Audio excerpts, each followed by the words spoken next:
The following is a Galactic Network podcast. For more, go to gncast.com. That's GNCASTS.com.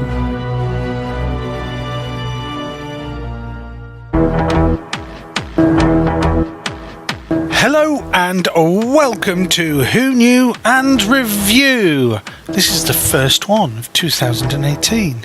Apologies for being away so long. But then again, that's a good thing about time travel. It doesn't seem like long to me. Actually, it does. I'm not going to bore you with the details, but needless to say, work, jobs, life, you know, the usual things that stop you having fun. Also, it didn't help the fact that, well, the Doctor Who sort of finished. But still, I did say I would return for the Christmas special, and in a very timely, 2 weeks later, I am back.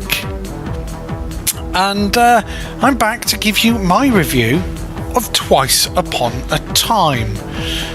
Now, I'm presuming everyone's seen it yet, and if you haven't, well, I'm terribly sorry, but I will spoil the life out of this for you. I'm a little bit disjointed. It's been a long time since I've done this kind of podcast, although you may have caught me, if you are a partner, on applicably Galactic App Review, which I enjoyed very much. I got to say the word balls quite a lot, and I wasn't even being rude. Anyway, if you want to know more about the other content of the Galactic Network, then please visit gncasts.com. All the info is there. I'll be running a couple of promos, little adverts and the like, as you can sure you remember. Anyway, let's get on to Twice Upon a Time. Now, the synopsis, and I'm going to give you the abridged IMDb synopsis. It's as good as any other. Enchanted glass-like entities who, stealing their victims from frozen time, and a World War I captain destined to die on the battlefield, but taken from the trenches to play his part in the Doctor's story. A tale about the power of hope in humanity's darkest hours. Twice Upon a Time marks the end of an era. And ladies and gentlemen, that is the synopsis that everyone should read. I've seen a lot of synopsi? Is it synopsi? It must be synopsi. I have seen synopsi to couple dogs with, and all of them want to spoil the show when you read them. Now, I don't need a synopsis to spoil things for me. Why not? Well, because let me get to that. Let's have a little bit more in-depth sort of rundown of what happened. And then I will interject. Yes, okay.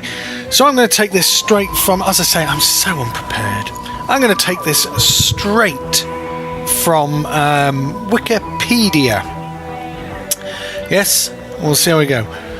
Wandering back to his TARDIS at the South Pole, the first Doctor refuses to regenerate and leaves his companions behind. He encounters the 12th Doctor outside his own TARDIS in a similar state of mind after his previous ordeal. The pair are soon approached by a confused and injured First World War British captain, displaced from December 1914, while in a gunpoint stalemate with a German soldier. All three are then abducted by a large spaceship, where inside they meet with Bill Potts. The 12th Doctor, however, doubts she's the real Bill. Upon encountering the ship's glass-like holographic pilot, they are offered freedom in exchange for allowing the ship to return the captain to the moment of his death. Refusing to allow the captain to die, they escape and take the first Doctor's TARDIS to the planet Villengard. Alone, oh, I can't read, it's been that while. Alone, the Doctor meets with the rogue Dalek Rusty, who's taken refuge from other Daleks hunting it. Giving access to the Dalek hive mind, the Doctor learns that the pilot and its ship, known as Testimony, were created on New Earth, designed to extract people from their timelines at the moment of their death and archive their memories into glass avatars. Bill is one such avatar created from her memories. Seeing no evil to fight, the doctors agree to return the captain to his timeline.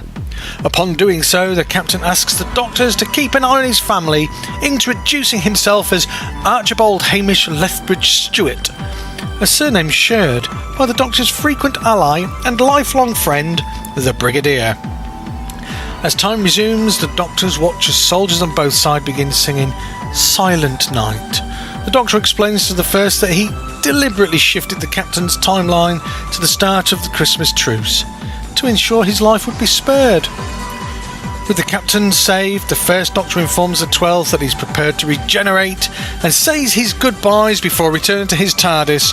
Now alone with Bill's avatar, the 12th doctor adamantly contends she's not the real Bill, but she argues that memories are what defines a person. Bill's avatar restores the doctor's memories of Clara Oswald before they are joined by Nardol's avatar. The doctor, however, refuses to give the avatars testimony of his life. They respect his wish to be alone and leave after he embraces them both. The doctor then returns to the TARDIS and decides to regenerate, but not before relaying a bit of advice to his next incarnation. After the 13th Doctor examines her reflection in the TARDIS, it softens. She looks at herself in the reflection on the TARDIS. The TARDIS suffers multiple failures. Yeah. Okay. So that's the more in-depth one. And to be honest, I'm getting a little bit angry just reading it. So how about we have a little promo from our partner, and then let's get to the nitty-gritty of what I really thought. If you enjoy sci-fi, aliens, horror films, Doctor Who, gaming, comic books, the paranormal, weird things and more, then please consider becoming a partner with us by going to gncasts.com/support and then clicking on the Patreon link. We feel that you're not just a listener, a viewer, a reader or a follower. When supporting us, you're investing with your hard-earned cash. So we consider you a partner. Hey, we're in this together. Become a Partner Plus and get your name mentioned on our shows, or Partner Pro and have us read your messages, whatever they may be. Again, go to gncasts.com/support and click on the Patreon link to become a partner with the Galactic Network. Do you believe that there's intelligent life somewhere out there? That maybe extraterrestrial beings have already visited the Earth? Are you a fan of movies or TV shows like Star Trek or Alien? If you answered yes to any of those questions, then you may also like the Alien Invasion podcast. On every episode, we talk about the latest ET-related news, report on a recent sighting, and make some alien-themed entertainment picks. Subscribe, download, and listen from where you get podcasts. Or by going to gncasts.com/aliens. That's gncasts.com/aliens. Okay, so are we sitting comfortably? Excellent. Now, I'm going to start by telling you that out of 5 TARDISes, I gave this 3. Now, I know a lot of people might think that is being a bit mean, and I really don't see it that way myself. Let me explain. The episode started fantastically. The way that they was able to take the end of the 10th planet and then transpose the first Doctor over it was absolutely fantastic. David Bradley has more than a passing resemblance to the first Doctor, and he does it very well. However, there are certain aspects of the way he portrays it that irked me. Have you ever been irked by a Doctor? I have. The way he continuously grabs hold of his lapels. The first Doctor, that is a pose of the first Doctor, but it wasn't like he was continually doing it every episode. and this was almost 60 minutes of him grabbing his lapels, and that irks me, but that's fair enough. Yeah, Peter Capaldi in this was magical. There's no two ways about it. His performance was excellent, and in my opinion, we didn't need the first Doctor in this episode. That struck me part as fan pleasing for the sake of fan pleasing, and also because Peter is an Uber fan as well, it struck me as a bit of Capaldi pleasing. And I thought that was like, I mean, it's Moffat to a T, isn't it? And that was a little bit, it's just, there was absolutely no need for it. The story itself was, in my opinion, a little bit disjointed. And I know I'm quite a harsh critic, but there's a few things that Moffat has done which is ridiculous. And right on his last bit of writing, he introduces the testimony. Oh look, it's another race of time travellers, but this time they use glass avatars for whatever reason, and holographic projections, and it's just like, really though. Now, it's a great way if you wanted to reintroduce anyone who's absolutely died, but are you going to tell me that such a race exists and the Time Lords don't know about them? Oh, do me a lemon. Yeah, I'm not buying that, you're not buying that, and I don't know why the two Doctors on the screen were buying that. Yeah. I found their use as just as a MacGuffin, just wrong, and wrong. It's a cool concept for a science fiction show. Yeah, I liked that, but it's not a cool concept to use on Doctor Who. So, if that had been on, I don't know, Netflix's Black Mirror or another, standalone show, or maybe on the Orville or something like that, absolutely, as a concept, fantastic. But you can't just introduce a super race like that on Doctor Who and expect to get away with it. It's like when they created a time-travelling robot avatar in Let's Kill Hitler. Yeah, you understand. Yeah, the Tessellect or whatever it was called. So that sort of all the way through, and I've watched it about 3-4 times now. And then we get on to Rusty. Rusty. Why? I mean, don't get me wrong. It's nice that the Doctor had a friendly Dalek he could go and have a chat to. Yeah, and there was a little bit of humour in there. Oh, I've never undressed a Dalek. Nah. Yeah. But the whole thing was unnecessary. And as for the little Dalek mutants out of their casing, yeah, all of a sudden they're skittering about like alien facehuggers. That's not how they move. So again, it smacks of Moffat just pouring on a bit more sauce and hoping it's going to taste so much sweeter. And truthfully, it didn't for me.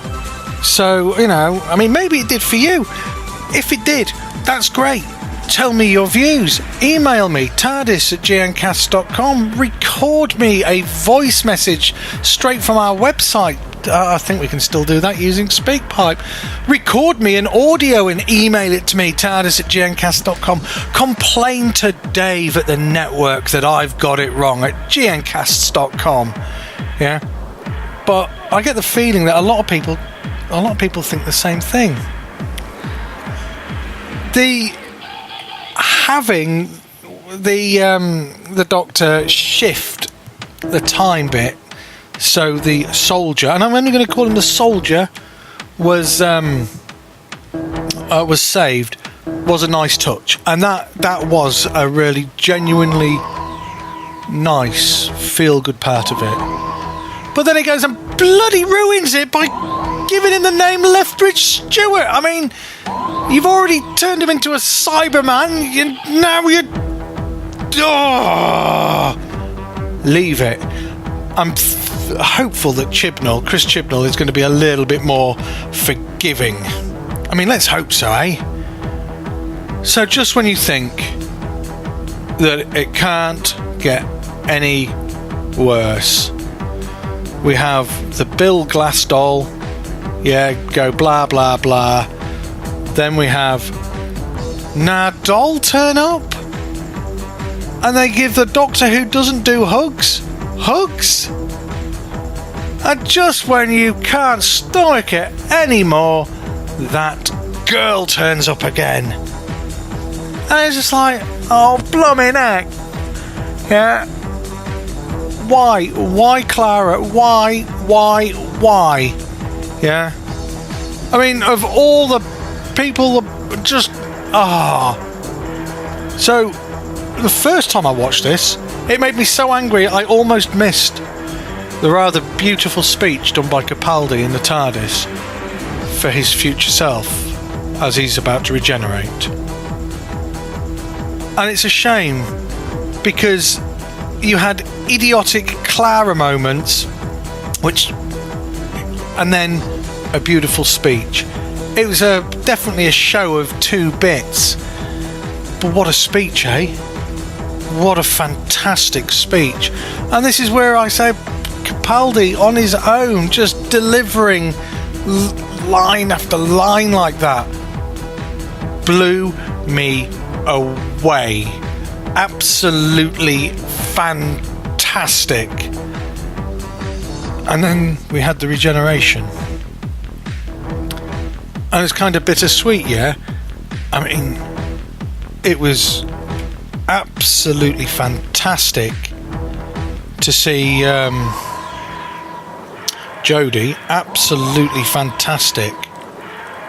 But how sad was it when the Doctor's ring slipped off the Doctor's finger and bounced on the floor? And that was the defining part of the regeneration for me. What lies next, I wonder? Oh yeah, that's right. Blow up the TARDIS, fall out, regenerating, everything's okay. Let's start again in August.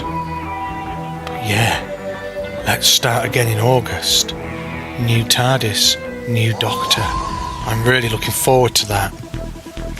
So I hope you understand why I gave it 3 stars. It could have been so much better, and I think, and I've said this before, that Moffat had run out of ideas, and I think any of the ideas he had, he put it all into one thing and it became a disjointed mess. Still, you know, it's my opinion out of thousands. 3 TARDISes out of 5, 4 twice upon a time.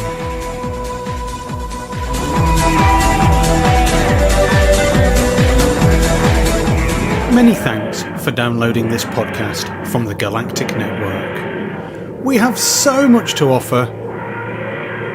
Maybe it's horror or adventure gaming. Perhaps you just like to listen to a couple of nerds geeking out. Well, if that's the case, then visit gncasts.com. That's gncasts.com, and have a good poke around. You'll be surprised what you find. Maybe you'd like to chat to the hosts. If so, then why not sign up to our Slack channel? Or simply you want to tell us what a great job we're doing. That's gncasts.com.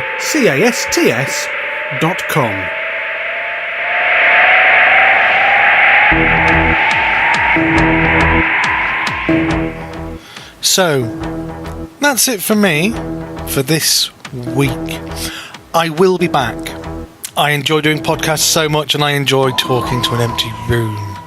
Who knows, in the future, if my broadband provider allows it, then I can talk with other people. I don't know if I could handle that. But for the moment, it's just me and my microphone and a Doctor Who themed backing track.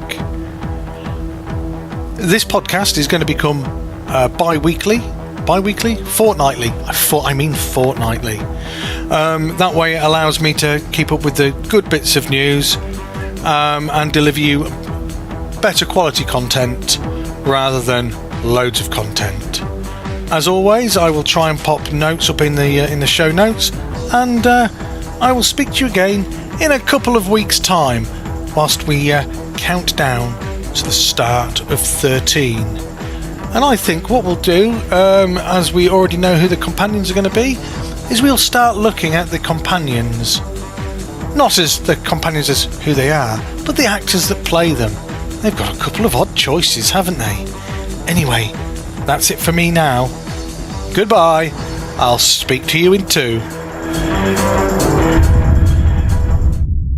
This has been a Galactic Network podcast. For more, go to gncast.com. That's gncast.com.